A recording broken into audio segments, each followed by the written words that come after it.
Yo, what's up? This is your man Thatch the Great checking in once again. Let's get straight to it. So, lots of action today, right? Lots of action. Unless you've been living under a damn rock, we have a verdict in the prolonged drug on Diddy trial. And let's go ahead and get it up on the screen. Matter of fact, you see it. Somehow, some way, Diddy found a way to weasel his way out of getting charged with any of the super heavy offenses, and that's what honestly I was alluding to last week when I saw the prosecution scrambling last minute trying to paint a picture for the jury to no longer focus on certain charges. I knew at that point that they knew that they were in trouble. And what happened today, as we all saw, is Diddy pretty much got away with the slap on the wrist in the grand scheme of things. If the judge actually ultimately hands out the sentencing that most people would expect from the what did he actually get charged with? Transportation to engage in prostitution. That's it. So basically, doing what a lot of y'all simps do, flying bitches out, or in his case, flying people out, because he had a lot of different people in the mix, not just women. So that's what he's getting charged with, flying them across state lines with the intent of paying for sexual acts. That's what it ultimately comes down to. And this is extremely interesting. Let's take a look, just in case you've been living under a rock, like I always say. Let's go ahead and look at a quick video just to bring you up to speed here. Let's check this out here. 1 second. Let me share this on. $453,000 in a single month as an affiliate marketer. On count one, the racketeering conspiracy charge, Sean Combs has been found not guilty of racketeering conspiracy. Perhaps on count one, the racketeering conspiracy charge, Sean Combs has been found not guilty of racketeering conspiracy, perhaps the most complicated charge for the jury to understand. The count one had provided for a number of predicate acts, but the jury does not have to get into that because they have found Sean Combs not guilty of leading a criminal enterprise, not guilty of racketeering conspiracy. They will now move to the other four counts, two of them on sex trafficking and on and we have not guilty now on. Sound familiar? Just like I alluded to last week. But let's keep going. I want to play this full video and then we're going to get into it. I want to see what y'all's thoughts were. Who was expecting Diddy to get off clean? Who was expecting him to get charged with one of the most egregious offenses, such as the racketeering? Or what was the other one? What was the other extremely heavy charge that they were hoping to get him with? Count two, which was sex trafficking of Cassandra Ventura. Sean Combs has been found not guilty of sex trafficking when it comes to his former girlfriend, Cassie Ventura. There was a real debate that the jury heard over the course of the last 2 months about consent and coercion and the complications of deciding when an 11-year relationship between Combs and Cassie Ventura may have become a criminal one. And the jury decided it was not criminal sex trafficking when Sean Combs committed what his attorneys freely admitted was domestic abuse, as you saw in that video. He has been found not guilty now on racketeering conspiracy, not guilty on sex trafficking of Cassie Ventura. He has been found guilty on count three, transportation for the purposes of prostitution. He has also been found guilty on count five, transportation for the purposes of prostitution. These charges. That's light. A whole bunch of y'all are guilty of those two offenses because y'all be flying these hoes out, flying them across state lines with the intent of having sex. So a whole lot of y'all guilty of that. A lot of y'all simp ass dudes out there. So as far as those two counts that he actually was found guilty for, I think we can all agree that's kind of getting off with the slap on the wrist, right? I think we can all agree about that. Wait a minute. What's this? Who is it, bro? I'm about to oil up after all. Yo, chill out, bro. Chill out, man. Yo, let me tell y'all something, man. As I alluded to last week, how did I do? First of all, I would say if any of you happen to have seen my video from last week when we were discussing how the prosecution all of a sudden started trying to drop charges and also try to refocus the jury on certain aspects of the case, that was a pretty much red herring, and it pretty much showed us that they knew that they were doing a piss poor job of proving their case as far as the actual offenses pertaining to racketeering, sex trafficking, things of that nature. They knew that they were doing a pretty terrible job of actually bringing it home and proving their point there. So I think that they could see the case slowly but surely slipping away from them at that point. And as far as what came down today, let me put it back on the screen here. These are what he actually was found guilty of. This is what actually came down. We have, let's see. So he got away, got off scot-free with racketeering, conspiracy. I knew he was going to get off of that one. Then we have sex trafficking. He beat that one. And he also beat sex trafficking by force, fraud, or coercion. So those were the three ones that people were hoping to nail him against the wall with. And it just didn't work. It just didn't work out for the prosecution. And, you know, they always have this thing where they say that the feds always get their man. The feds always get their man. Okay. Somehow, some way, they did not get their man this time. Of course, he did still get charged guilty for both of the, what was it? Transportation to engage in prostitution. Like I said, it's a whole bunch of simp ass dudes out there that are guilty of that same offense as far as flying bitches out, bringing them across different state lines in order to have sex. So that it's a whole bunch of dudes that are guilty of that. So I don't foresee Sean Combs getting any substantial time from this. Like, what they did mention that was interesting when the judge ultimately denied bail about an hour ago, it was, when the judge actually denied bail once again for P. Diddy, even though he was found not guilty on all of the most heavy egregious offenses today. What's interesting is that the judge said, he alluded to the fact that he could not let Diddy go free on bail due to the fact that he has been proven to be a violent guy.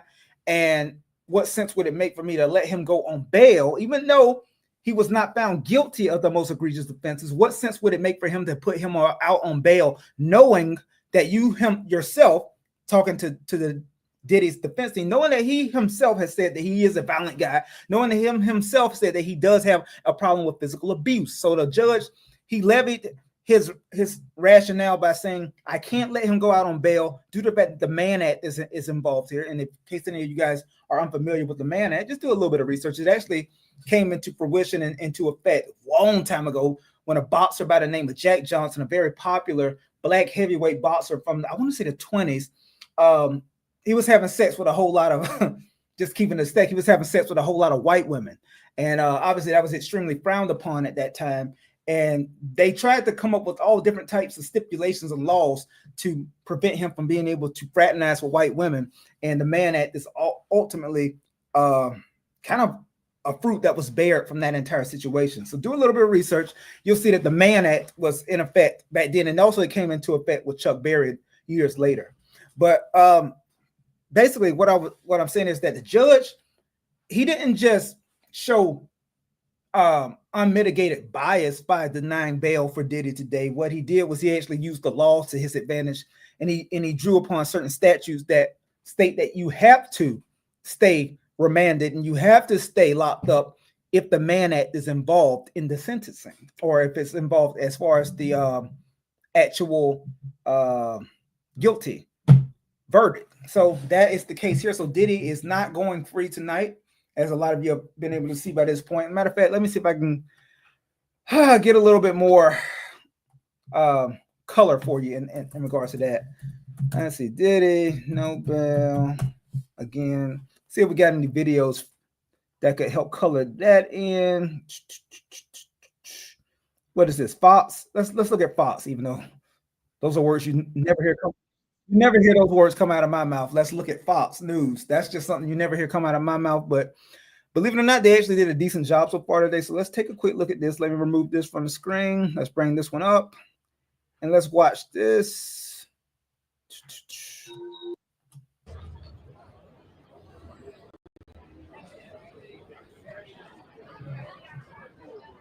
Nobody's talking. You got to keep deliberating. He sent them home for the night.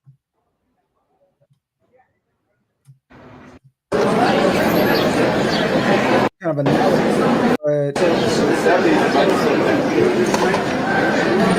all right. We are back with our breaking news. The judge in the Sean Diddy Combs trial has just rather shockingly denied him bail. This, of course, coming after the news that the jury convicted him of 2 of the lesser charges in the government's case against him, finding him not guilty of the 3 biggest and most consequential charges. Do we have Elizabeth Wagmeister yet? Okay, so let's get straight to CNN's Elizabeth Wagmeister, who's outside the court, along with Laura Coates. Laura, this is a surprising development. What are we learning? What are the judge's reasons for not letting him out?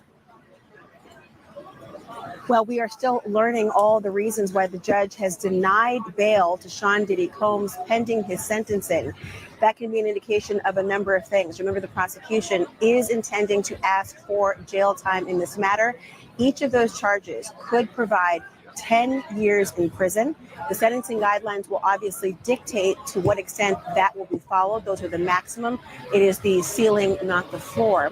But given the number of offenses he has failed to have in the past and the corresponding ways in which you judge someone's category that they're in for the ultimate decision of sentencing, it could be far less than that. I will say, of course, that the judge, by making this statement, essentially is giving a bit of a heads up that perhaps jail time is in fact what he... I dare you to let me build you. Not this guy again. 1 second.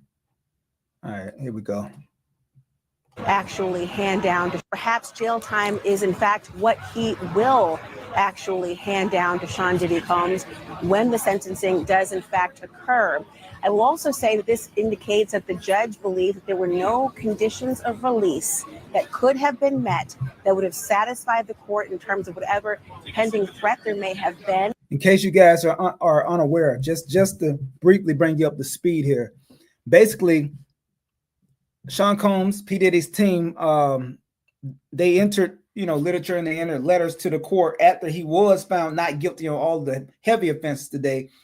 The judge asked both sides to submit letters as far as what they think should happen as far as the bail hearing. What ultimately happened at 6 o'clock is that the judge denied bail once again. And here's the thing. The same amount of bail was offered, $50 million. $50 million, the same amount that was originally offered for bail way back when, before this entire trial began. It was also that same amount that still stood as offered for bail. Relinquished passports already been given up. They said that he would be at one of 3 properties, either, New York, Miami, or LA. And he would be on house arrest. He would have all the stuff just to prove that in good faith, he's not going anywhere. And the judge still denied him bail. Interesting. It may be a precursor of things to come. It may be the judge letting you know, listen, even though you beat those serious charges, we still got you for these 2, and I still have the latitude to be able to sentence you up to 10 years for each. Now, most people don't think that he's going to get sentenced anywhere near 10 years for either of those offenses because, like I said, it's just prostitution, which most people feel prostitution should not even be a crime because it's one person willingly selling their body to another. It's like an even exchange is what some people see. I look at it as trick, and I look at it as simp shit, but to each their own. Anyways, what he's actually been charged with is prostitution across state lines, bringing someone from one place to another with the intent of having sexual relations with them, which is a problem. They look at that, that's illegal. And that's what he actually got found guilty for. But in the grand scheme of things, is that actually something that somebody should be doing hard time for? No. So if the judge is actually following the letter of the law and actually abiding by what most of us would feel would be a suitable sentencing for someone who is simply being charged with prostitution or having someone come from one place flying hoes out across state lines, bringing them in, smashing them, sending them back, or in Diddy's case, having elaborate freak-offs and wild kings nights or whatever the fuck he calls it these days. When it comes to that, who would really, with a straight face, say that a man should be charged or a man should be given substantial jail time for flying bitches in having wild freak off nights and then sending them back home. Who would really say that really warrants a man getting long sentences of time in jail? Nobody. So I think if the judge himself is actually following the letter of the law when sentencing does come, I don't think Diddy's going to get anything more than a big slap on the wrist. And maybe, I honestly don't think outside of the amount of jail time that he's going to have to do at this point, seeing as bail has been denied, the amount of substantial or continued jail time that he's about to do it until he actually waits for his day in court to get sentenced. I would be very surprised if Diddy actually receives any substantial prison time upon that point. What do you guys think? I mean, just looking at, I'm talking about if the judge himself is actually going by the letter of the law, what he should be sentencing. Now, he has the latitude, as I mentioned earlier, by the two offenses, as far as, let me pull them up again, put them on the screen in case y'all aren't aware of what he got charged with today, what he actually did get found guilty for. By the letter of the law, for transportation to engage in prostitution and transportation to engage in prostitution. Those are the two guilty counts, both of them synonymous. Each of those offenses can be sentenced up to 10 years. What we talking? We're just talking about a nigga flying bitches in across state lines. A whole lot of y'all simp ass motherfuckers out there do that on a daily basis, flying bitches in, which I would never in life do, but a lot of men do it. Let's just keep it a stack. So if we're talking about that being illegal and being a punishable offense in the face of the law, I get it. Okay, it's illegal. I get it if we're talking about prostitution. But how much time should a man actually serve for doing that? And that's what the judge has to take into account here.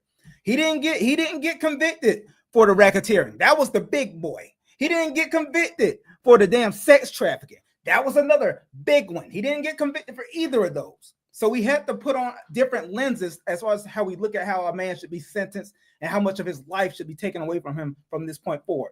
Do we all think Diddy is a monster? Well, I'll speak for myself. Do I think Diddy is a fucking monster who does a whole lot of wild ass shit behind closed doors? Absolutely. But the fact is, if we are actually going to put any weight in this so-called justice system, which I commonly refer to as the injustice system, if we're going to actually follow the letter of the law here, regardless how we personally feel about Sean Combs, P. Diddy, or Diddy, or Diddler, whatever the fuck they call them these days, if we're actually going to look at the letter of the law, guys, how much time should a man really have to serve when it comes strictly to prostitution? Because that's the only things that he actually got found guilty of today. How much time should a man actually have to serve for flying these freak thought bitches in across state lines and having freak offs and wild king nights? If you saw his documentary, that's what he called it when he used to get together in the whole different hotels when the baby oil was flowing and the Tucci and the pink cocaine and all of this wild ass shit. That's what they call it, wild king nights. So how much time do you guys think should actually be taken away from Diddy's life further? Obviously he's going to be in jail until sentencing takes place. But how much time beyond that point should actually be taken away from Diddy's life? Now, what may happen, I think a lot of us know this. All right, Linda, hold on. Let me get you on the screen here. Linda says time served for prostitution. You think so? Linda, you think he's just going to get off with time served by the time sentencing actually takes place? I actually tend to agree with you. I think what's ultimately going to happen, in my opinion, my humble opinion, of course, because I'm no lawyer, I'm no legal expert, but I do like to stay adept and abreast on what goes on in society. In my opinion, I think that he's going to get what most people would refer to as a slap on the wrist. At that point, I agree with Linda here. I think he's going to get time served, and I think he's probably going to get some type of probationary period that lasts. Let's see, what did Future get? What did Thug get? Young Thug got some crazy probation link. They just want him to fuck up. So I think Diddy may get some type of situation that's similar to that. We're going to allow you to go free with quotations, because we're going to put you on probation, but we are expecting you and we're hoping that you fuck up so we can throw your black ass back in here, and then we got you. You see, y'all remember OJ? Some of y'all might be too young to remember OJ Simpson, the biggest trial of the 20th century. When OJ got off for killing Nicole Simpson Brown and Ron Goldman. Allegedly killing Nicole Simpson and Ron Goldman. A lot of people were furious because his defense team did their job. Johnny Cochran, Kardashian, Kim's father, he was on his legal team. I mean, they did their thing. Shapiro, they did their thing. They did an amazing job of creating a perfect defense for O.J. Simpson. He got off. He was fully acquitted. And so many people were irate. They were furious when O.J. got off. And then lo and behold, all you got to do, sometimes when it comes to damn clown-ass fools, you just got to give people long enough and they'll hang themselves, guys. And that's what happened with O.J. Simpson. It didn't matter that he got off with murder, because lo and behold, what was it, a decade later? He was running up on some dudes in Las Vegas to get some memorabilia back that was apparently stolen from him. And then they got OJ's black ass, even though he didn't think he was black. OJ didn't think he was black. He thought he had his own category. He said, I'm not black. I'm OJ. I'm not black. So they showed your ass quick, fast, and in a hurry just how black he was when they got him that second time, because they made up for the fact that he was acquitted. That's what happens in the legal system, guys. Sometimes when a guy gets off with murder, ironically, he literally got away with murder. Even though I honestly believe OJ did it, I'm a little bit conflicted there, but that's neither here nor there. He got away with murder. That's the bottom line. He got off for it. But once they got him back for something completely different, they made sure that they absolutely put his ass under the jail from a sentencing standpoint, because while we couldn't get you for murder, we got you dead to rights here as far as your offense. And how many years did OJ serve from that point forward? He served more than a decade, right? Or I could be wrong, but I think he served like a decade. So while they didn't get him to stay in jail at all for the murder, ironically, they got his dumb ass years down the road for something completely unrelated. But fact is, if they want you, they will get you some way, one way or another, if you give them an opportunity. And I think that's what they're going to be hoping for in this particular situation when it comes to P. Diddy. They're going to probably give him a slap on the wrist just because of what I stated earlier. When you look at these charges here, as far as what he was actually found guilty for, how much time can you really give a guy for this, really? I mean, he's flying freak bitches in from different states, and in his case, flying freak dudes in. Oh, God. It's still crazy to me, the things that they said were going on. Did y'all get the full transcript? Did y'all see the crazy shit that Diddy was doing in these parties? Like, he wasn't even really getting it in the parties. You feel me? He was just like a voyeur. And then he was letting random niggas bust all over his girl. And then he would tell her to keep it on her and bring it into the other room so that he could play in this shit and wipe it on himself.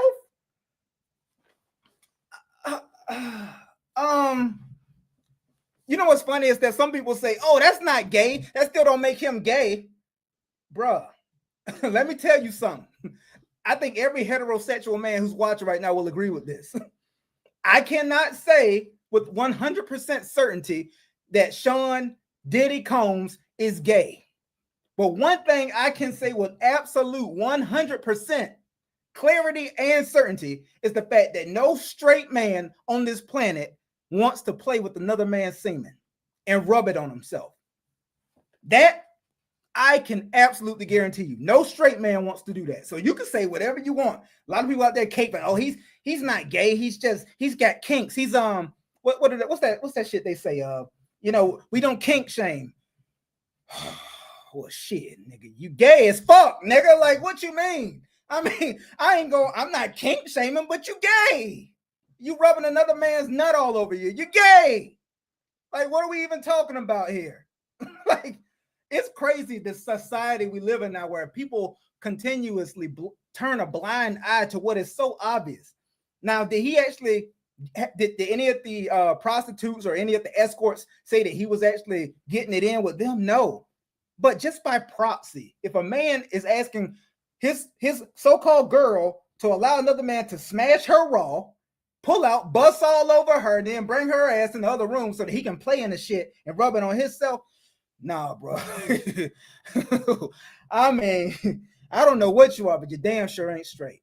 But I digress because I'm getting completely off track here. Let's get back to the whole point of this video. How do we feel about the sentencing today? Was anybody out there surprised that he actually beat the 3 egregious offenses as far as racketeering, sex trafficking, and racketeering and 2 counts of sex trafficking? Okay. What do y'all think? I mean, also, what do you think sentencing will ultimately be? Is what I'm interested to know. I mean, Linda gave her opinion. I mean, who else has an opinion on this? Surely, if you're watching, you have an opinion one way or another. Were you surprised by it?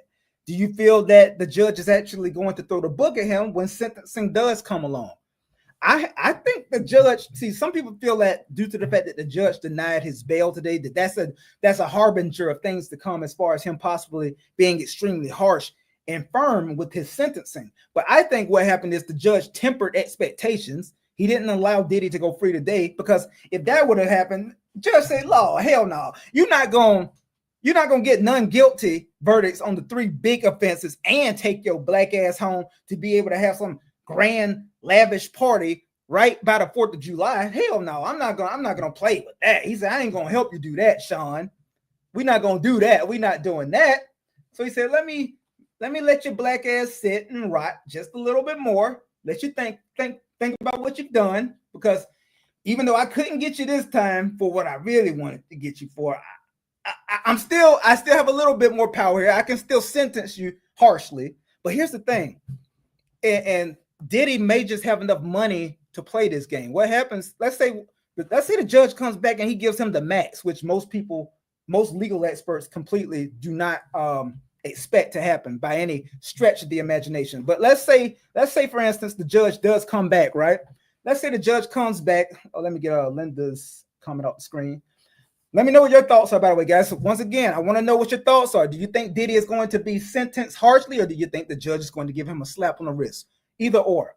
Me personally, I think the judge ultimately may come back. But let's say there is a scenario where the judge comes back and he takes advantage of the fact that he has latitude to sentence him for up to 10 years for both counts of what was it? Prostitution across state lines that he actually did get not sentenced for, but actually got the verdicts against him today.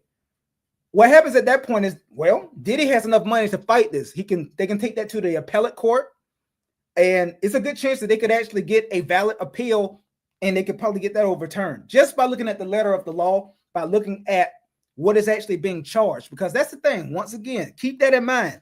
While a judge does have the power to levy a sentence, it must actually stand up by the letter of the law as far as it actually being a valid amount of time being passed down, especially when we're talking about a very powerful man such as Sean Combs. You know, it's a sliding scale. Unfortunately, I think we can all agree with that. It is a sliding scale. If you don't have money, well, you just kind of have to play the game however the cards are dealt to you. But when you got money, when you got hundreds of millions,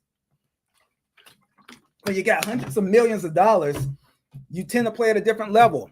And honestly, the best thing that could have happened is what happened today for Diddy. The best thing that could have happened is getting those 3 charges out the way, guys. I mean, let's look at this.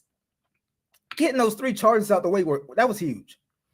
Getting racketeering and sex trafficking out of the equation altogether. I mean, that alone, would you disagree? That alone has got to feel like Christmas to a guy who thought that he absolutely very well could have been spending 10, 20 plus years of his life in prison. He absolutely could have ended up like R. Kelly. And ironically, somebody just mentioned R. Kelly. Let me put that on the screen here. Melinda Alford says, so R. Kelly's in jail, but Pete Diddy, did you mean Diddy? Did you mean Diddy, Melinda? Pete Diddy got off on worse charges than him. A lot of money talks because he's guilty. Well, it depends. It depends, Melinda. What is he guilty of? Is he guilty of being a monster and physically abusing Cassie Rivera? Sure. But the thing is, that's not what he was on trial for. The thing that the problem is they tried to just throw a whole bunch of charges against the wall, and they were just hoping that the biggest ones somehow stuck. They tried to get a fucking RICO against one man.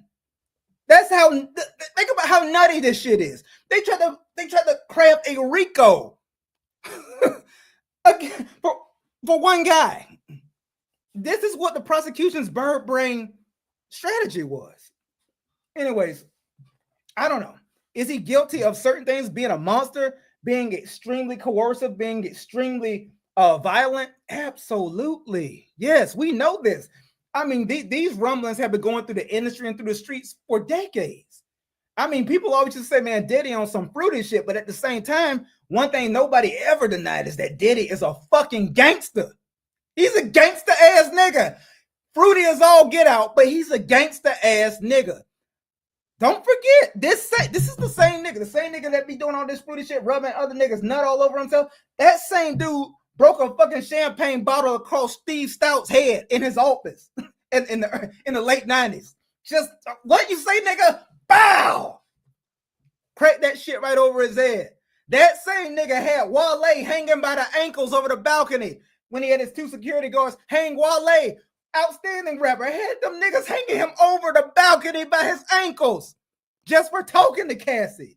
You talking to my bitch? What? Hey, get this clown ass nigga. Go hang that nigga over the balcony. Let that nigga get his mind right. Hold on. Let me read a few comments here. Hold on one second. Let's see. Victor, I believe he'll receive a harsh sentence. Whatever happened to the so-called bail reform? Diddy deserves a bail. He didn't unalive anyone. Victor, are you joking? Victor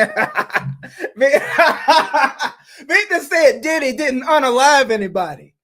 Oh, you mean directly with his own hands? Or because if we talking about what he called for and what he made provisions for, if we talking about that, well, there's unofficial confirmations that Diddy has greenlit a whole lot of niggas. Tupac being one of them. Let's see. But I get what you're saying. Vid, I'm not trying to rag you, bro. I get what you're saying. Whatever happened to the so-called bail reform? Well, bail reform is on a sliding scale, Victor. I think we all can agree bail reform is on a sliding scale. When they don't want to work on by the letter of law, they'll keep you in there. They don't care if you're putting up 50 M's like Diddy, like Diddy tried to do. Like, they don't care. Like, you can put all the money in, you can say 100 M's, but no, we still gonna keep your black ass in there just a little longer. All right, let's see. Light bulb. Diddy ain't did that shit. He didn't do what? You got to be clear. What did he not do? Because we know for a fact Diddy did a whole lot. The problem is the fact that they tried to get him on racketeering and sex trafficking charges, 2 extremes that you absolutely have to have clear evidence of proving in order to pin someone down with. And they did not prove their burden of proof as far as actually proving beyond a reasonable doubt that those things occurred in regards to Diddy. They just didn't do it. And that's why this is one of the worst. To say that this was a Fed case is what's so surprising. For them to have such a terrible strategy and such a terrible execution of strategy. That's one of the things that surprises me so much about this entire trial. Usually the feds are meticulous. And if they actually come and get you, you better believe they've already been working on building the perfect case against you for years. So that's why it's so shocking and so perplexing to me that they did such a piss poor job as far as proving their case. But what do you guys think about that? Victor again says the judge is using the bail system as punitive. I've been in law enforcement 3 decades and have never known only one person to be criminally charged in a RICO. You have never known only one. I guess you mean you've only known one person to actually be criminally charged in a RICO.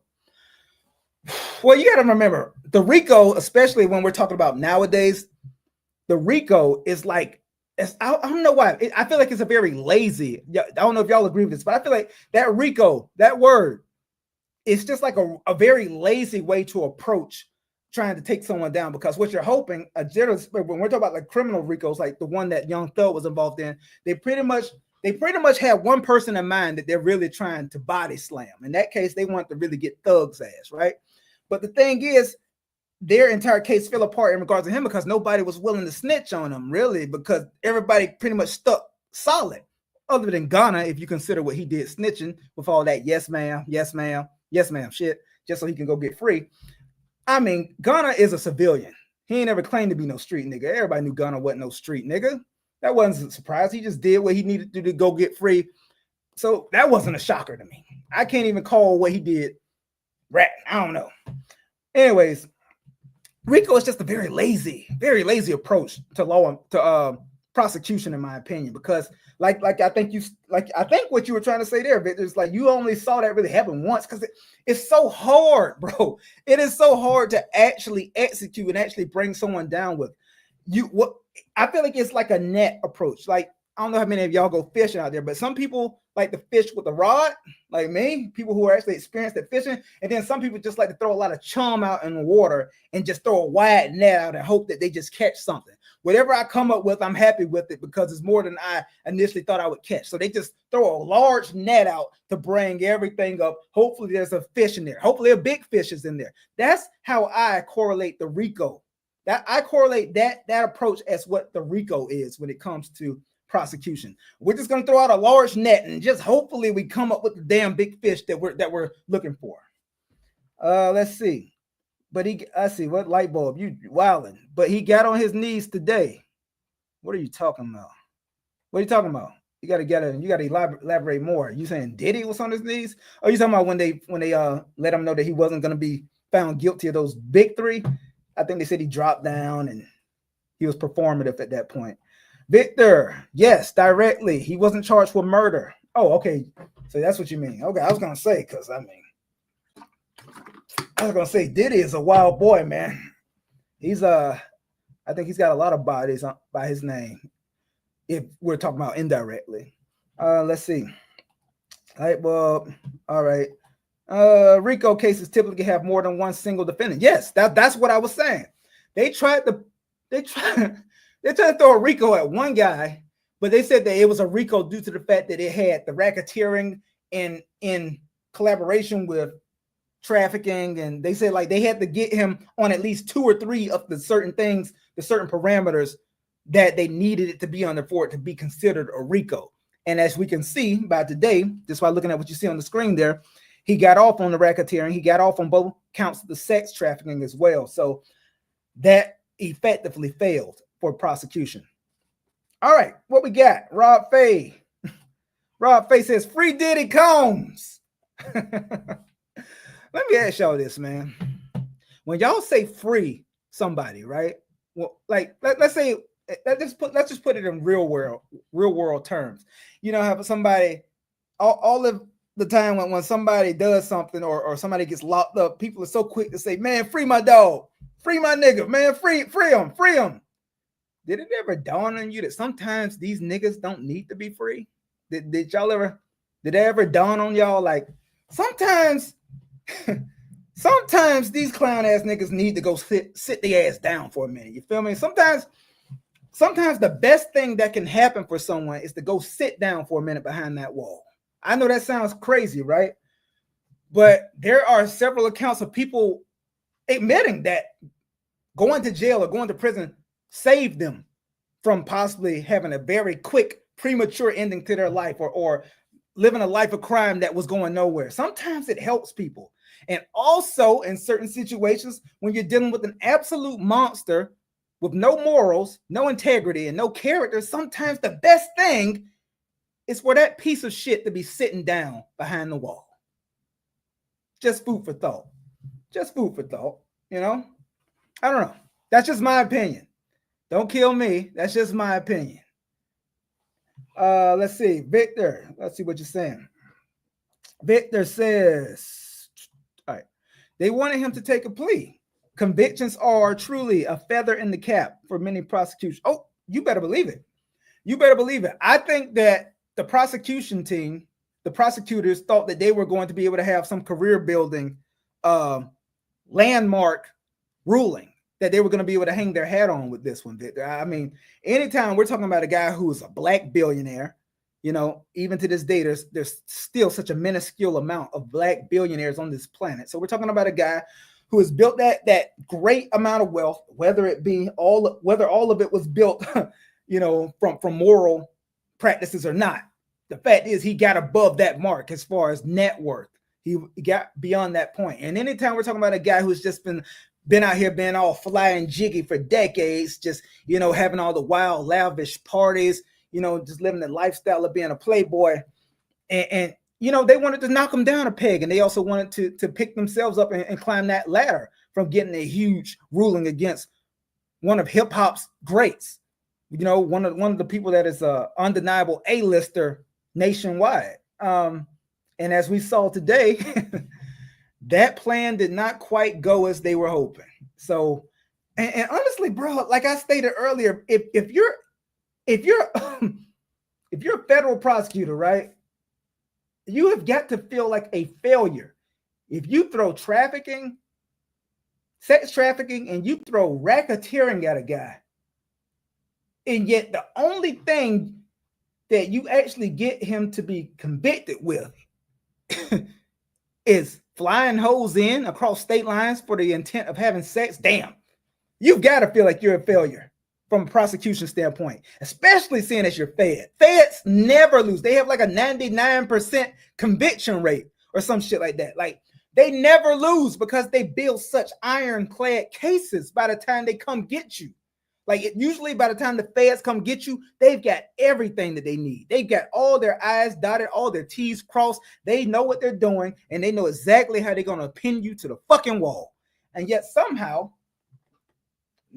and I don't know if y'all noticed or not, but the same lawyer who got Young Thug off was also the lead lawyer on Sean P. Diddy Combs' defense team. Did y'all know that? Brian Steele, I believe his name is. He hired him to be a part of his dream team of defense lawyers, and that guy earned every penny. I think we could all agree on that by this point. That dude's profile, after he got Thug off, his profile was already skyrocketing. And after this, woo, I hate to even think. I hate to even think about what Brian Steele's going to charge by the hour for billable hours as a lawyer from this point forward. It's going to be crazy. But if you get Thug off and then you got Diddy, nothing but a damn prostitution charge against all of these, shit, Brian Steele can just name his price from this point forward. I think we all would agree on that, right? Let's see. Victor, you said, I agree with you 100%. You are never bigger than the system. Absolutely. You're never bigger than the system, man. You said Thug should have got life too. Now, I think, were you the one? All right, Victor, you were the one that said that Diddy never killed anybody, right? You were the one that said Diddy never killed anybody. You think Young Thug knocked any niggas off? What you think? You think Thug murked any niggas? Because he goes in that exact the same group I spoke about earlier, as far as Diddy may not have pulled the trigger. He might not have pulled the damn trigger himself, but let's not ever sleep on how Sean Combs gets down. Like, you just do your homework all the way back to the damn early 90s. And it's like a long documented history of how Diddy gets down when it comes to getting active. What do you say here? We should have got life too, but in case y'all are just joining in, let's look at this one more time, because I want everybody to see what happened. As far as, obviously, everybody by this point, as you can see on the screen here, Diddy got off on the 3 egregious charges. Only 2 charges that he actually got, only that he got convicted with are the 2 prostitution charges, which is extremely light. That's extremely light. Most judges won't even give you any time in jail for that. Let's just keep it a stack. And if you're a guy like Diddy who has enormous influence, and let's be honest, guys, even if, let's say there was a scenario where if Diddy actually got found guilty, how many of y'all would agree with me that Trump most likely within the next 6 months would have pardoned him?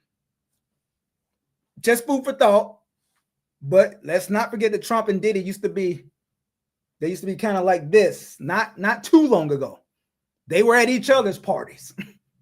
Shit, Trump was probably at some of them damn Diddy parties, the after hour joints, the ones that you gotta go put the kids to bed before we get. Trump was at some of them most likely, and vice versa, because Trump was a wild boy too. Let's not forget that. Anyways, let's play this video one more time. Let's see, did I miss any? Oh, let me get caught up on comments first. Hold on one second. Demarcus says Brian Steele a bad man. Yes, sir. Yes, sir. Absolutely. Like I said, I hate to even think about the sky high price that he's able to demand, or command, should I say, at this point moving forward. You got Thug off, and then you got Diddy off with nothing but prostitution charges. yeah, you're working magic, my guy. You're going to be making, he can literally name his price and nobody can even so much as rebuttal. Like, bro, you have proven your work in real time within 1 year. Within 1 year, you've proven to be quite possibly the best defense lawyer in the land. Like, seriously, he can name his price and nobody's going to blink an eye. Let's see what we got. Who else we got here? I don't want to miss anybody. Okay.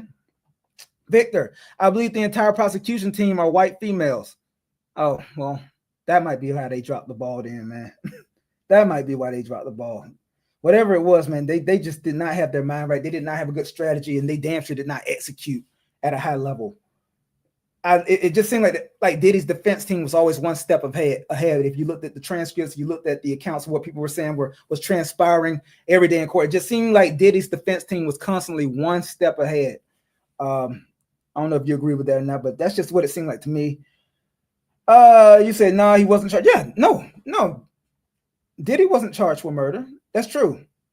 But I think you know what I meant though. Like he never got charged with it, but he's got a lot of notches on his belt in that regard. Let's just put it like that. David Bale, justice for Kim Porter. Justice for Kim Porter. I'm very conflicted on that one as well. First of all, absolutely, because I think that the parameters and the circumstances around Kim Porter's death were extremely mysterious. I think we all would agree on that. Anybody who actually did the research and looked into it, it was extremely weird, extremely hazy. A lot of details just didn't really add up or match up. And in case you were not familiar with how it, all right, I don't want to say too much because YouTube is extremely restrictive.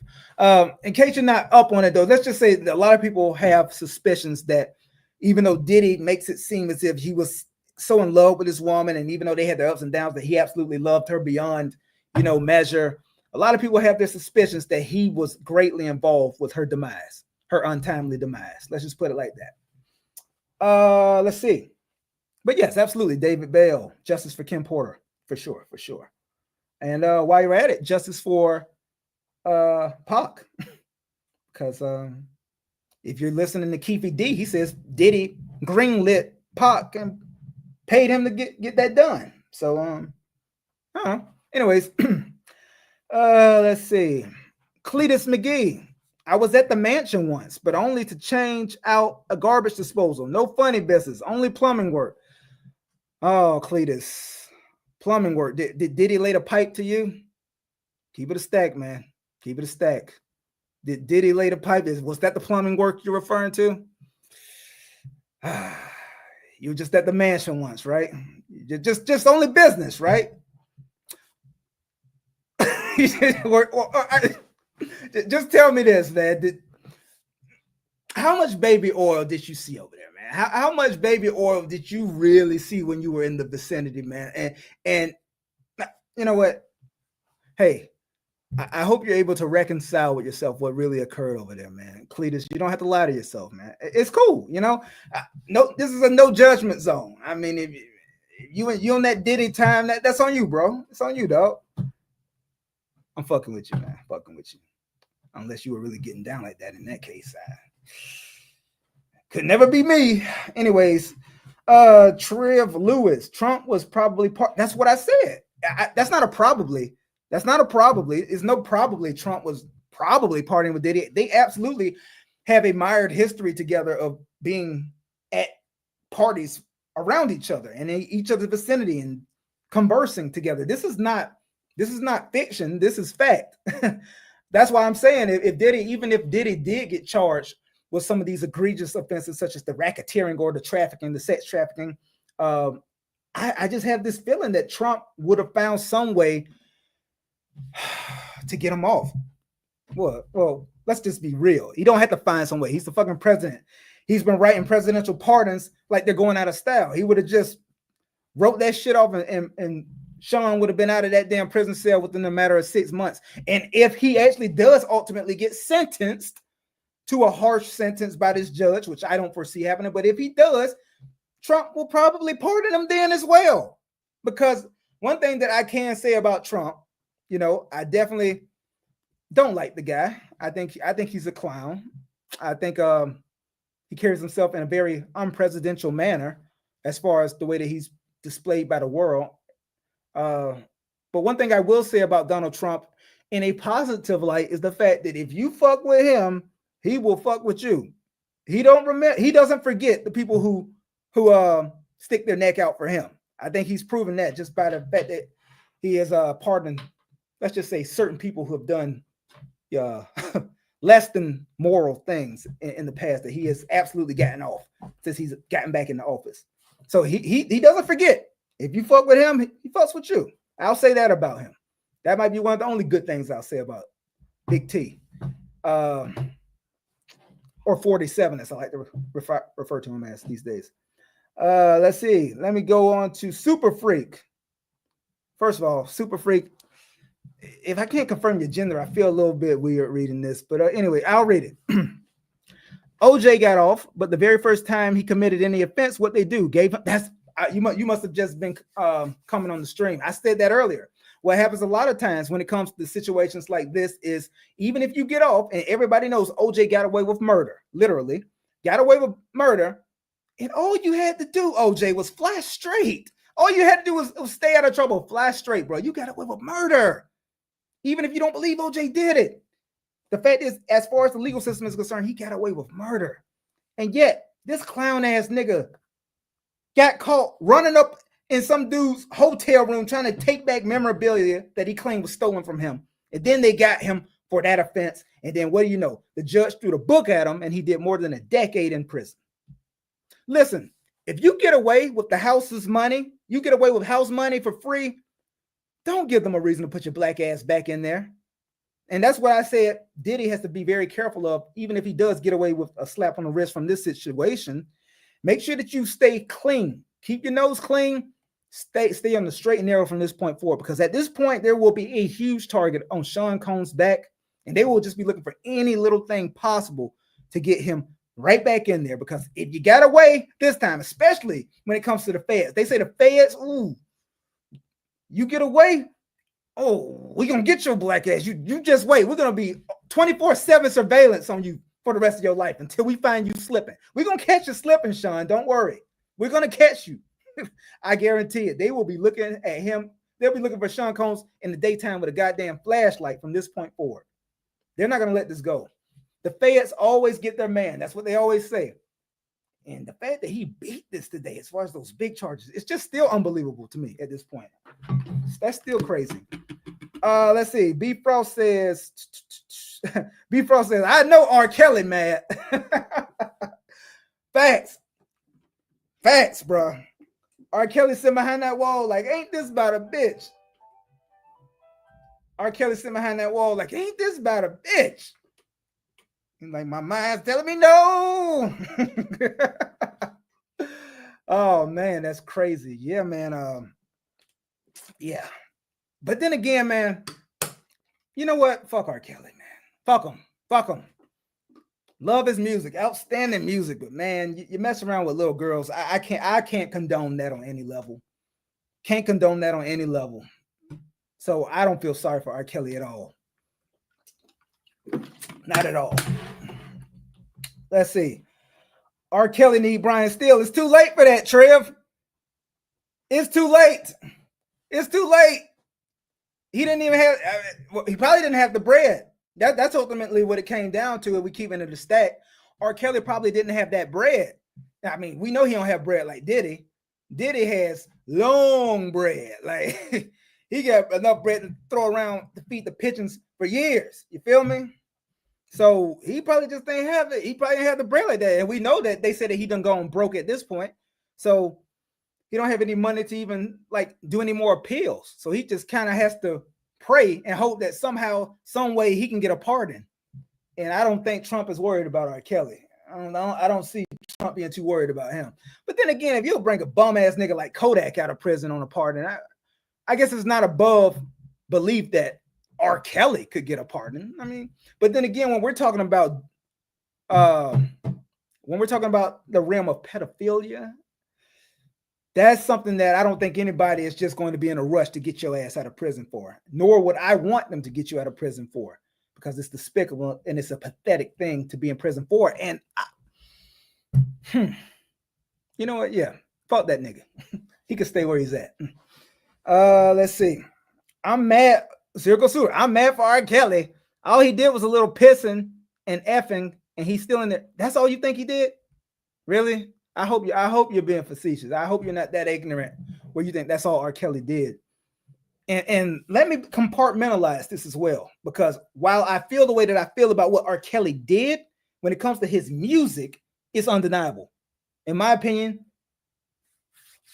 right after Stevie Wonder, if we're talking about just overall musical genius from an R&B standpoint, R. Kelly's right there.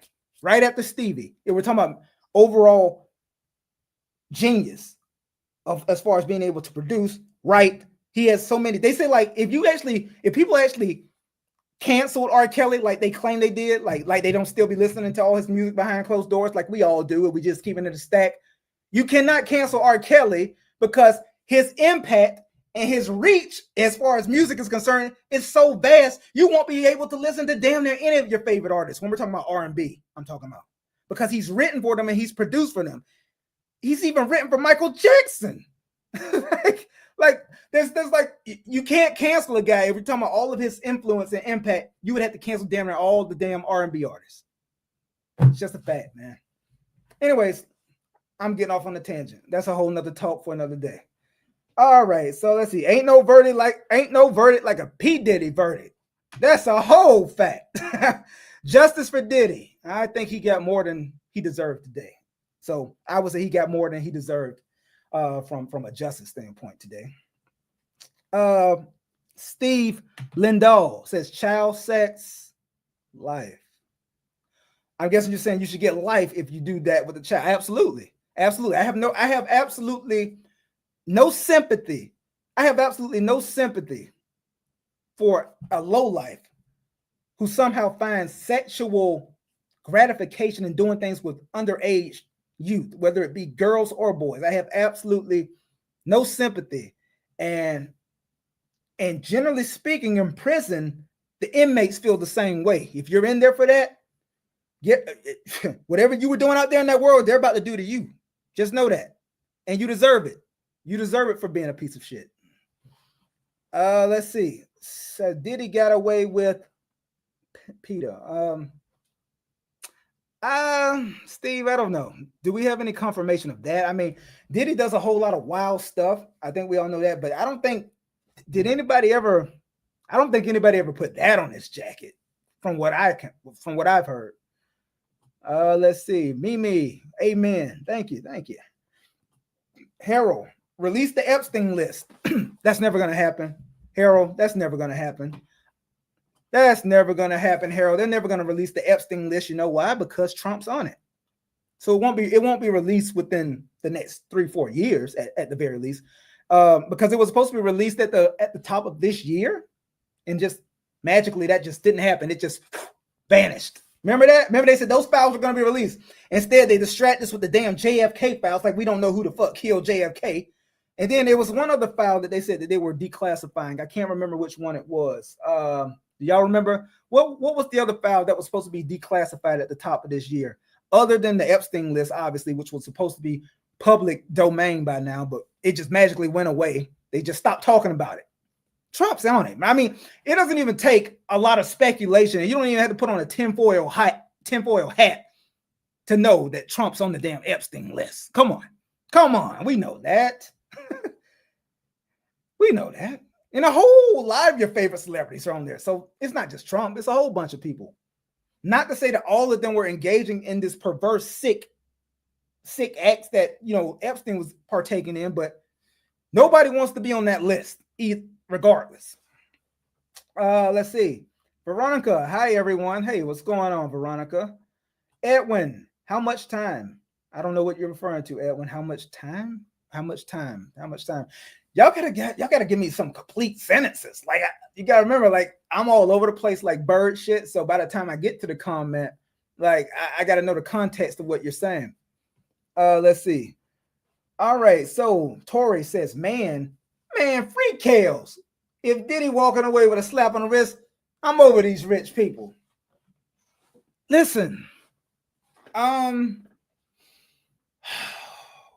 how do I put this? I think the longer you go with just thumbing your nose at the legal system, the longer you go with just throwing rocks at the penitentiary, and what I mean by that, the longer you continue to go on where people know that you're doing something that you have no business doing, and yet you continue to engage in the act over and over and over time, I think by the time they actually get you and the time that they catch you, generally by that time, they are really going to throw the book at you. And that's what happened with R. Kelly. Like for years upon years, there were all of these rumors about things that he was doing, but they couldn't get him. They just couldn't get him. And then you have situations like the girls that he was keeping captive in his studio, locked up in this own little room. They couldn't look at him directly. When he come in, they got to stare at the wall and all this nut ass shit. So by the time they actually catch you and they have a case built against you, they throw the book at you. And that's what happened with Robert Kelly. So do I feel sorry for that fucker? No, I don't. Love his music. Outstanding artist. Amazing. Like I said, musical genius. But as a human being, he's piss poor. He has no character. As a human being, I'm talking about. And at the end of the day, as a man, what matters more than anything is your character. What are you doing when nobody else is watching? What are you doing when the world can't see what you're doing? Are you a piece of shit? Are you a monster? Are you doing things with young girls? Are you doing things that you know you shouldn't have any business doing? If the answer is yes, then you're a piece of shit, and I have no sympathy for you. It's just that simple. Edwin, facts. Appreciate it. Edwin, how much prison time they gave him? Who we talking about? R. Kelly?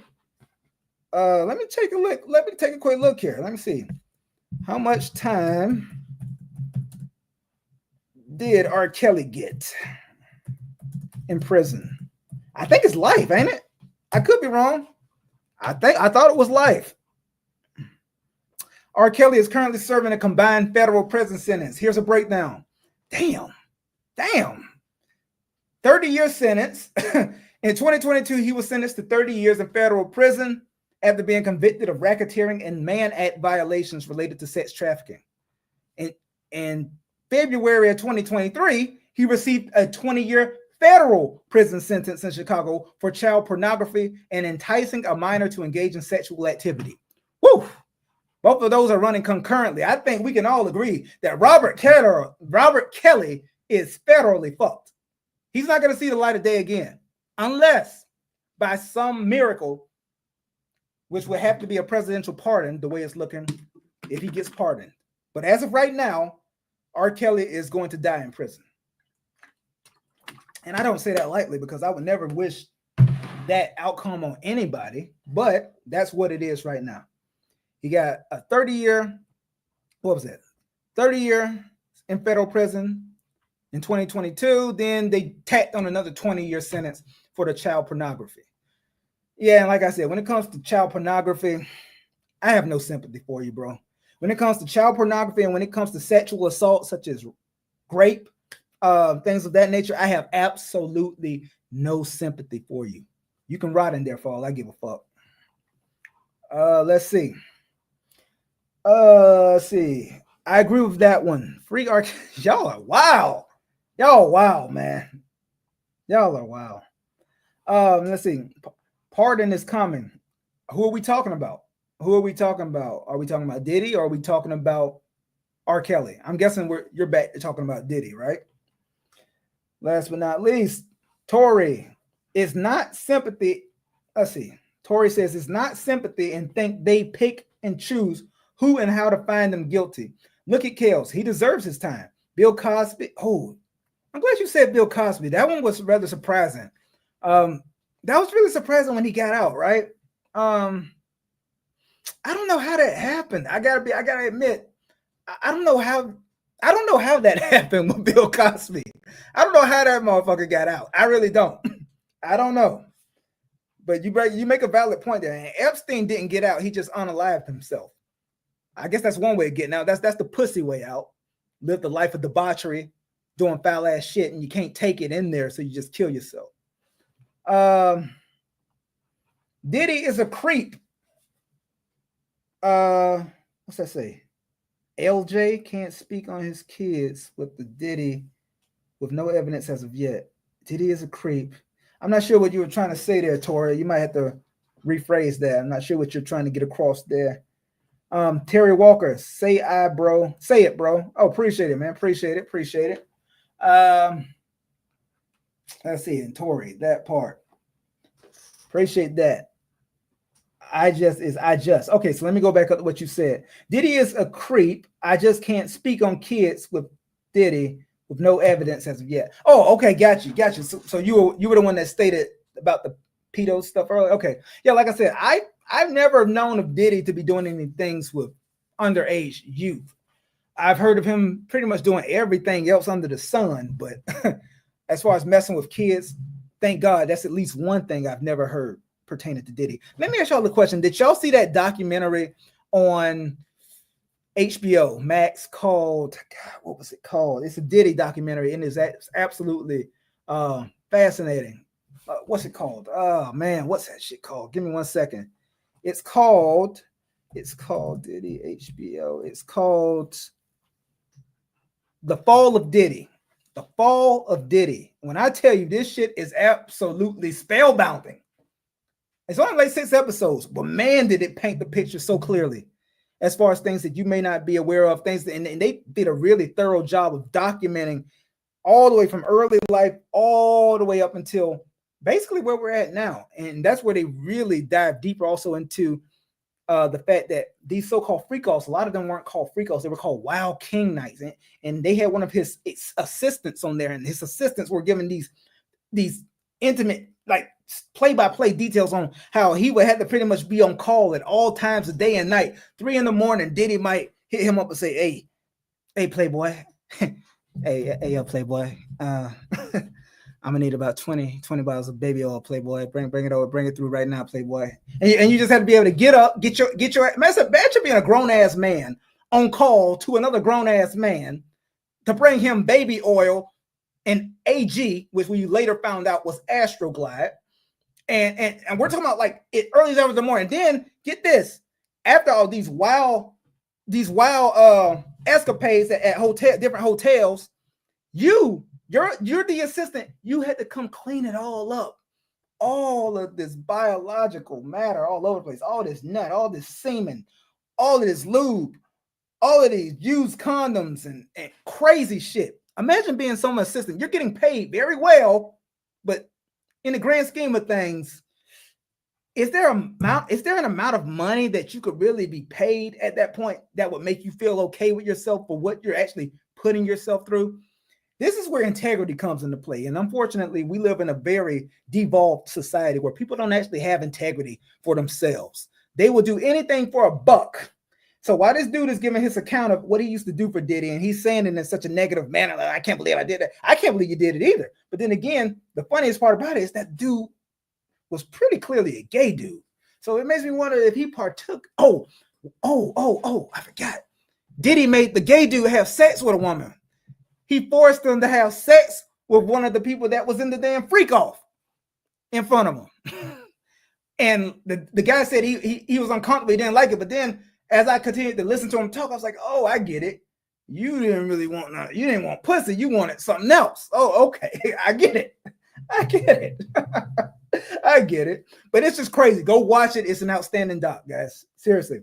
Let's see. Oh, Tori, you says, yeah, and it was. Yeah, it was.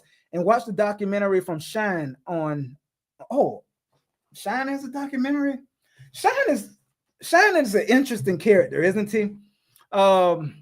Took the rap for Diddy for shooting a woman in the face in the club, even though most people, even the witness themselves, the victim herself said it was Sean Combs who shot her in the face. But Shine took. Oh, who's that who said Diddy didn't have no bodies earlier? Let's revisit that. If this man was in the club at the height of stardom, in the late 90s. J-Lo is in the club with him. Yes, that's right. The same Jennifer Lopez who has completely rebranded herself and moved far away from niggas at this point. She don't mess with us no more. But at this point, she was Diddy's girl. She's in the club with him, and at the height of superstardom, newfound superstardom with Diddy, late 90s, he's in the club shooting in a crowd. with Shine. Just crazy. This is giving you a look into Diddy's psyche. This motherfucker is a wild boy. He don't give a fuck. Anyways, just interesting. Just in stuff. Just back to what you're saying about Shine. Shine, I don't know. Shine doesn't seem official to me. He's like a diplomat, right? In Belize. He's like a diplomat in Belize, right? He's like a public official now, correct? He's completely rebranded himself. Let's see. What's that say? The crypto butterfly. The crypto butterfly. Do you do some type of crypto investing? Crypto butterfly. I don't like to nerd out, but once I get started on my investment talk, that's a whole nother hour. But you say that's a biohazard. Oh yeah, you think so? Yeah, that's definitely a biohazard. You got all of these. You got all kinds of sperm and semen and vaginal fluid and Astroglide and used condoms and baby oil. They said there were bathtubs just full of baby oil, so you could just go dip it. You might have go get a damn ladle and dip some out. You know what I'm saying? Like they kept the baby oil on deck. Like you never know what might happen, you know. And then they talk about Diddy would sometimes sit back and watch dudes smashing, like for instance Cassie. And he'll tell her and the dude who's smashing her, like, "Oh, I need y'all to put more baby oil on. I want both of y'all glistening." These were his words. I want y'all glistening. Grown man telling another grown man that. Like I said earlier, I cannot confirm with 100% certainty that Diddy is gay. I can't confirm that. But one thing I absolutely know for a fact is that no straight man would be doing this type of shit. I just like that. I think we all can agree on that, right? Anyways, man, for everybody who's just joining in case you're just joining in, we're just talking about Diddy. This crazy shit that went on today. Dude got off on all the heavy charges, but his bail was denied. Matter of fact, let's watch that just one more time as far as the bail piece, and then we'll get right back to the conversation. I'll be right back. Hold on. I got you. Let's see.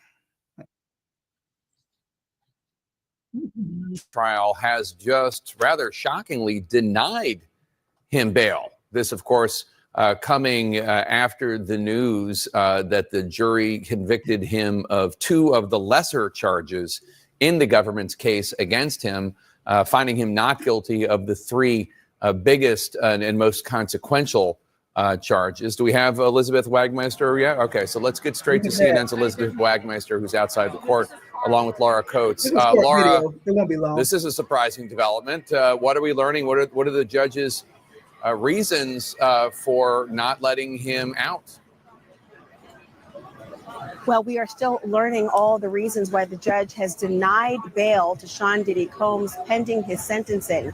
That can be an indication of a number of things. Remember, the prosecution is intending to ask for jail time in this matter. Each of those charges could provide 10 years in prison. The sentencing guidelines will obviously dictate to what extent that will be followed. Those are the maximum. It is the ceiling, not the floor. But given the number of offenses he has failed to have in the past and the corresponding ways in which you judge someone's category that they're in for the ultimate decision of sentencing, it could be far less than that. I will say, of course, that the judge, by making this statement, essentially is giving a bit of a heads up that perhaps jail time is in fact what he will actually hand down to Sean Diddy Combs when the sentencing does in fact occur. I will also say that this indicates that the judge believed that there were no conditions of release that could have been met that would have satisfied the court in terms of whatever pending threat there may have been to society or the witnesses or victims in this case that as alleged, and that the conditions of release, including a passport being removed, no access to a flight, living in places other than New York, all these things could have been a part of it. You have additional information as well in terms of the why. You know, we don't have the why quite yet. We are waiting from our team inside the courtroom. But when you said that part of the reason why could be that the judge perhaps believes that Combs could be a threat to society or the other witnesses, it reminded me of a letter that Cassie Ventura's attorney submitted just hours ago opposing him being released on bail. Jake, I want to read you a quote Listen from to this. his letter. It says, quote, Ms. Ventura believes that Mr. Combs is likely to pose a danger to the victims who testified in this case, including herself, as well as to the community. Now, before this trial began, Laura, we remember that there were 3 attempts at bail from Combs's defense, all of which were denied by 3 different judges, one of them being the judge who is overseeing this case. Now, part of the reasons why the prosecution had alleged that he was tampering with witnesses, that he was trying to manipulate witnesses from behind bars, the prosecution had said at one point that Sean Combs was paying inmates at the MDC to use their phones in jail. So that was one of the reasons why the judge denied bail before the trial, as he was awaiting this trial. But again, we don't know the reasons yet.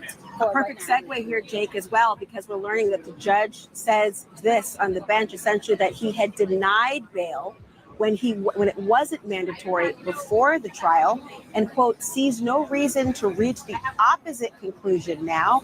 He's also quoting the defense at different instances when Combs' own lawyers acknowledged his violence towards his former girlfriends during the trial, saying at trial, the defense conceded defendants' violence in personal relationships, saying it happened in relation to Cassie Ventura and Jane. This is very important because remember, one of the things that was said in the opening statement by Tenny Garagos is that they own the violence, that they admitted to what was seen in that now infamous exclusive video obtained by CNN for the Intercontinental Hotel, where there was a savage assault against Cassie Ventura.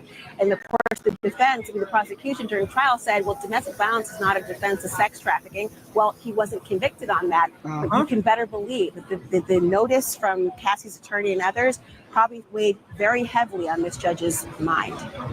And Elizabeth, right. That's the gist of it, guys. One thing that I found interesting there, let me put this back on the screen. One thing I found interesting about that, and one thing that I'm glad they mentioned there, is the fact that they were saying that what Diddy was doing for a large part of the time that he was in there before this trial began is that he was paying a lot of his fellow inmates, you know, just like on some kingpin shit, he was paying them to use their phone time. And they said that he was using that phone time not so that he could speak with his family, but he was actually using it to intimidate witnesses from beyond the walls. Some typical Diddy shit, if we're just keeping it a stack. But with that being said, the judge denied him bail. They said, look, I denied you bail before the damn trial, and I'm going to deny it now because not only do I have more reason to deny you bail, but you yourself, your own defense team admitted that you're a monster and that you physically abuse women. So why would I let you out on bail if I don't necessarily have to? I don't have to let you out yet. I still have to sentence you. So guess what? Your black ass is going to sit until I am ready to actually pass a actual sentencing decision for you. So that's what's going to happen. Now, with that being said, guys, they mentioned Cassie and also Jane. This brings me to a very interesting question I have for people who are tapped in out there. In case y'all don't know, Jane is 50 Cent's baby mama. Y'all know, does anybody else get annoyed by 50 Cent? You know how over the last, I don't know, how long has it been at this point? How long has 50 Cent been going at Diddy's neck? It's been about 5-6 years at this point. And I used to always wonder, why does 50 go at Diddy so hard? Some of it was real funny shit, you know, how he calls him a gay fish and all of that stuff. But I was like, damn, it has to be a reason. Why does he hate Diddy so much? And now, once we find out that Diddy was smutting out 50 Cent's baby mama, it all makes perfect sense. 50, bro, I don't care how much trolling you do, dog. Like, once a nigga gets the upper hand on you, because let's not mince words and let's be real. When a nigga is smutting out your baby mama, bro, that's an L you have to hold forever. You can troll all you want. You can make all the memes. You can make all these fucking funny posts. But the fact is, 50 Cent is clearly very much hurt. He's hurt. It hurts when a girl leaves you and goes to your enemy. Not only goes to your enemy, but your enemy smuts her out, has her doing all kinds of nut ass shit behind closed doors, and then that same baby mama goes to court and says that she was jealous that same enemy was spending time with other women and that she enjoyed getting smutted out by him. Woo, 50, bruh. And I know this is a tangent, but I just get so annoyed by seeing the constant barrage of posts that 50 Cent makes about Diddy. And now that I know why he makes so many posts about Diddy, it just makes me look at 50 as lame, because it comes across extremely lame and emotional, which two things that a man should never be, especially emotional, bro. Like, you cannot be ruled by emotion. And when we got confirmation that Diddy had been freaking off with 50 Cent's baby mama, it started making perfect sense as far as why did 50 start going at him so hard? Because he got word way before we ever knew. He got word of what was going on there. And that's where they all started making sense, how he was calling his baby mama, you little sex worker, you. Last year, he said, you little sex worker, you. We didn't know what he was talking about, but then we found out, oh, she was over there with Mr. Freakoff. He was busting nuts on your baby mama. I get it now. That's why you hate Diddy. Oh, so as gay as you may say Diddy is, the fact is, he still treated your baby mama like an exposable asset. Disposable asset, should I say. Just a throwaway. I get it, Curtis. I get it. But it makes 50 look super lame. And to this day, he's still making posts about Diddy. You know what's most pathetic about it? Diddy has never made a post about 50 Cent. Ever. So that actually gives him the upper hand even more. It's like you're just a damn wolf howling at the moon.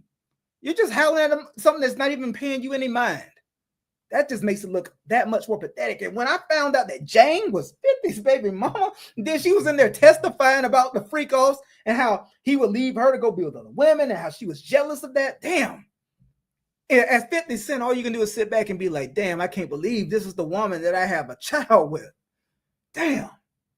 Diddy got me. He got me. Yeah, 50, he got you, bro. He got you.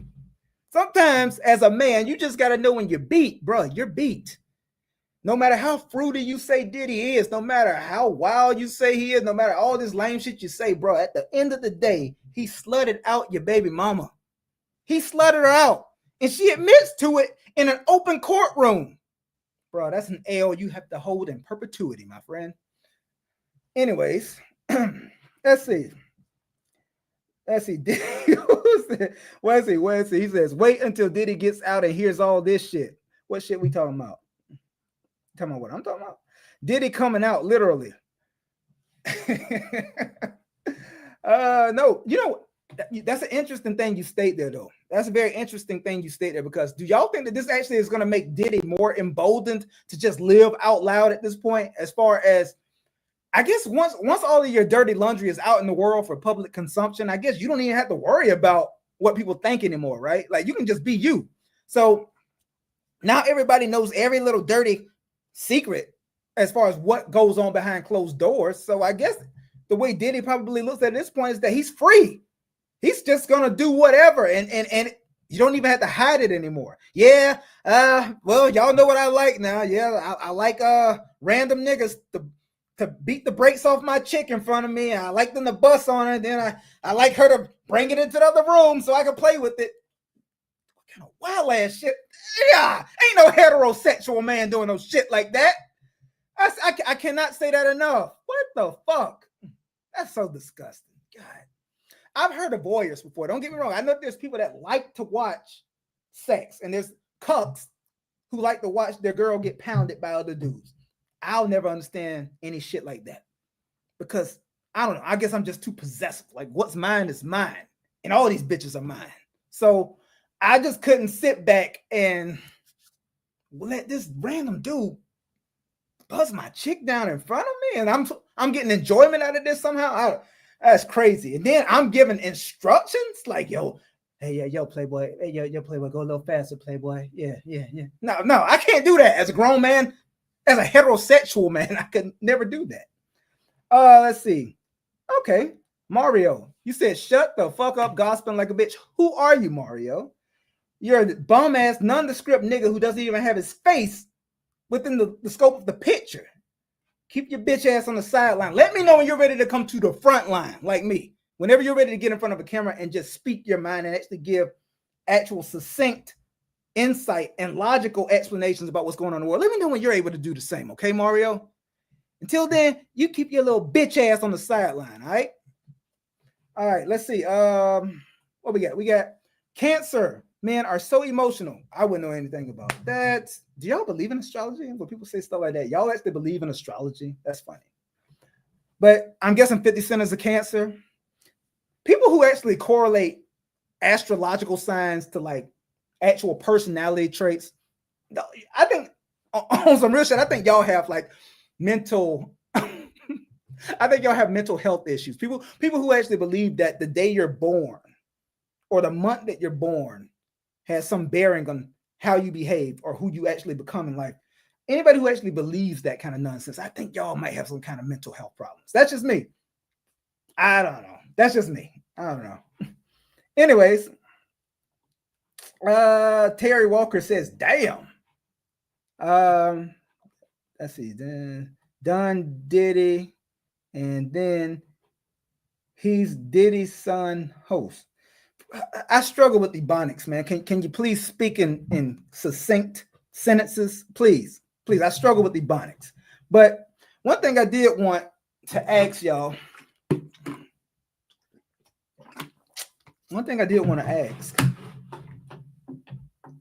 damn. Hold on, let me make sure I didn't miss any comments here. I think we're all caught up. Okay, cool.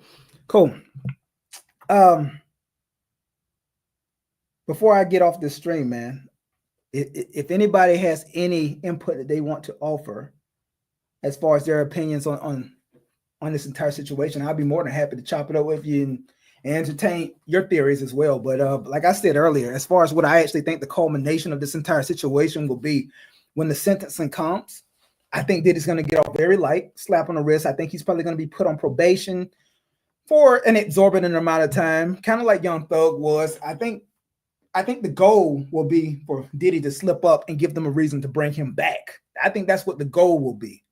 We're going to give you a long rope, and we're hoping that you hang yourself. I think that's going to be pretty much the course of action that the judge takes with the sentencing. Y'all let me know if you disagree. Hold on, let's see what we got. Indigo, New York says, and the convicted felon 34 times over is president. I did not misspell precedent.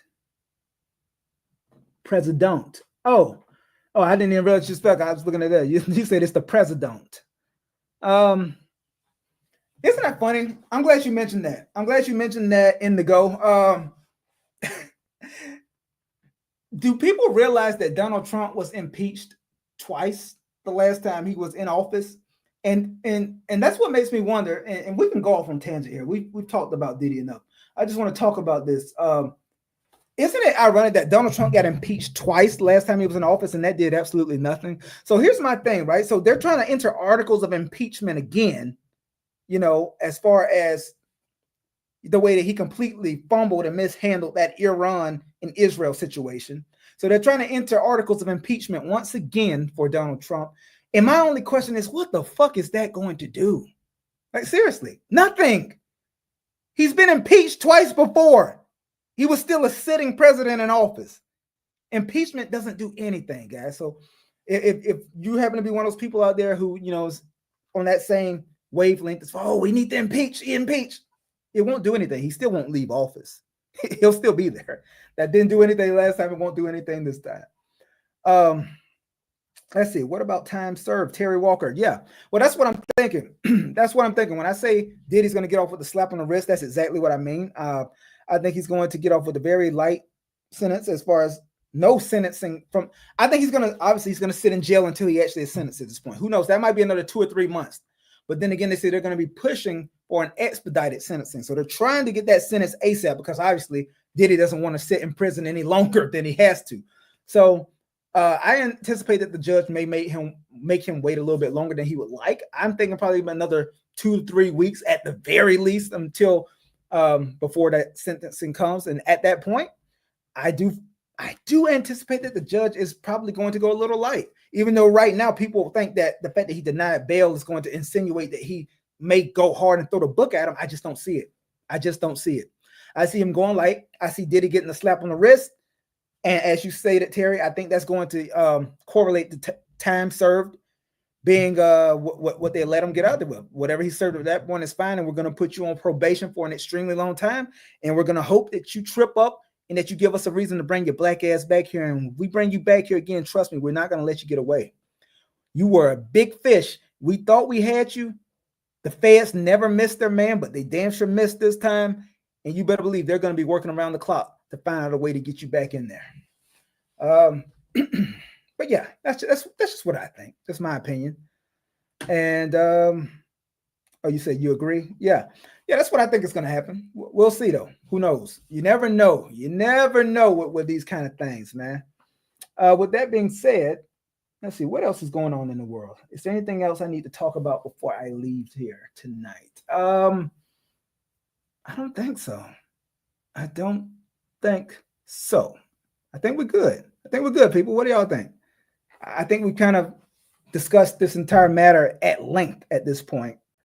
All right.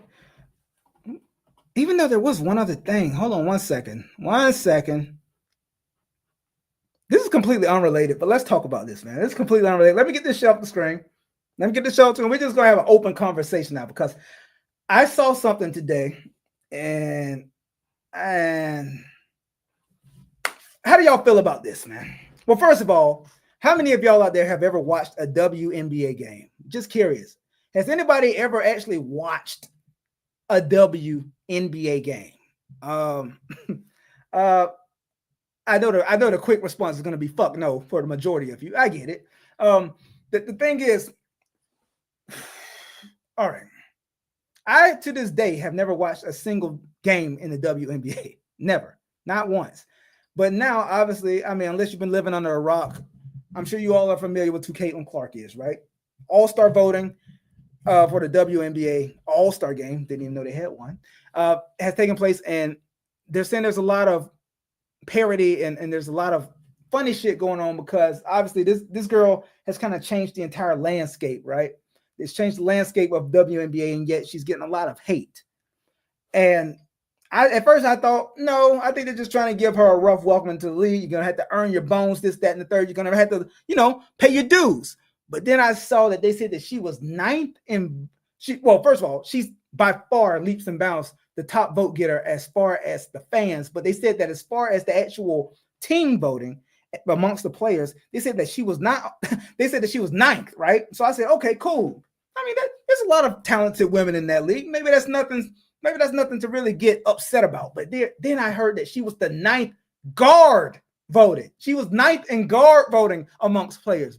Bro, do y'all understand that the reason that some of these players are beginning to get higher salaries and they're actually getting better accommodations and better amenities is due to this woman? Now, I get it.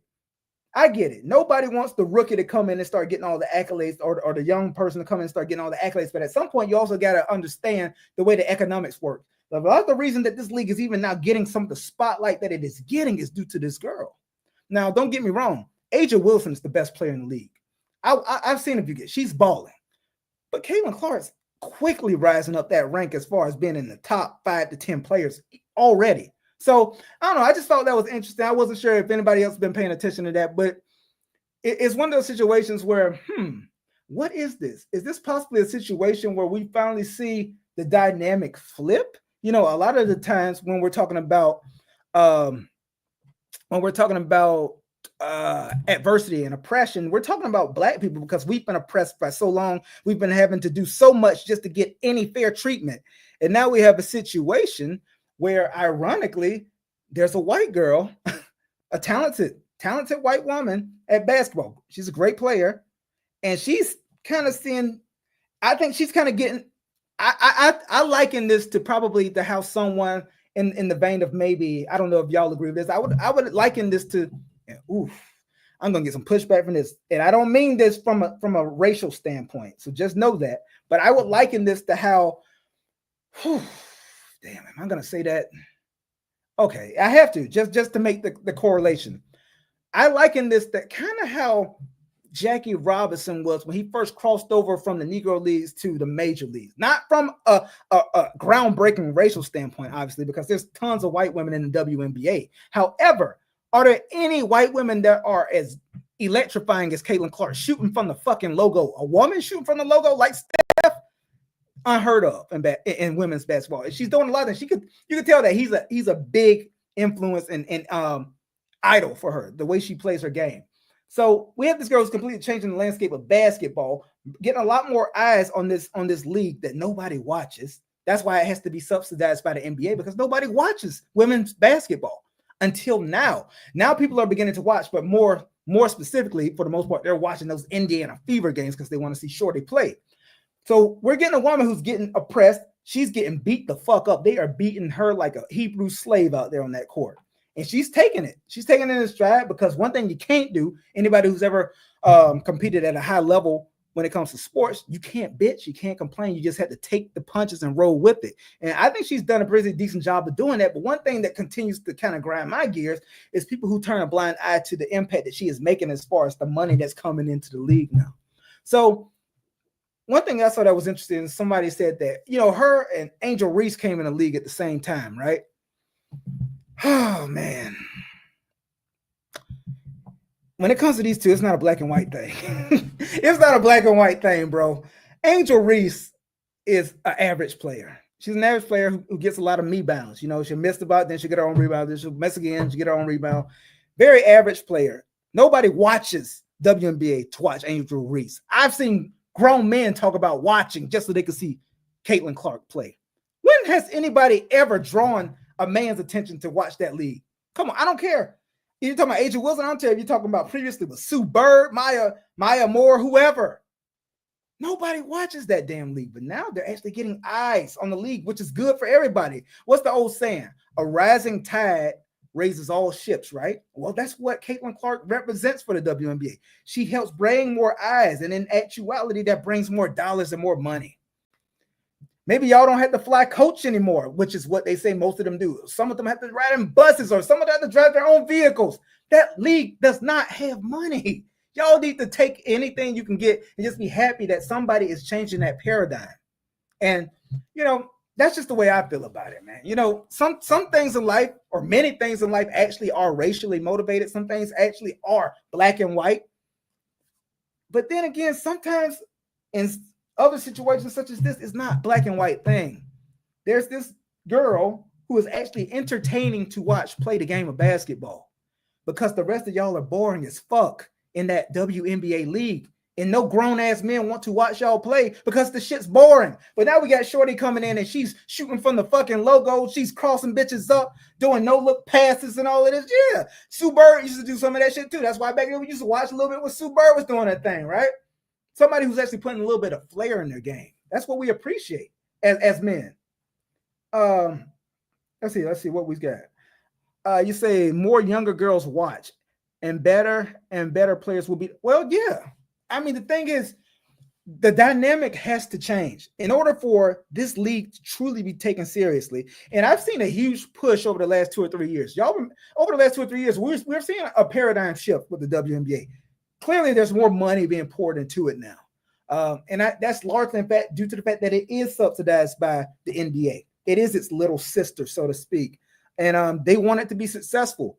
So, you have players talking about, you have NBA players talking about the WNBA. You have NBA players showing up at WNBA games. It's not just by happenstance that's happening.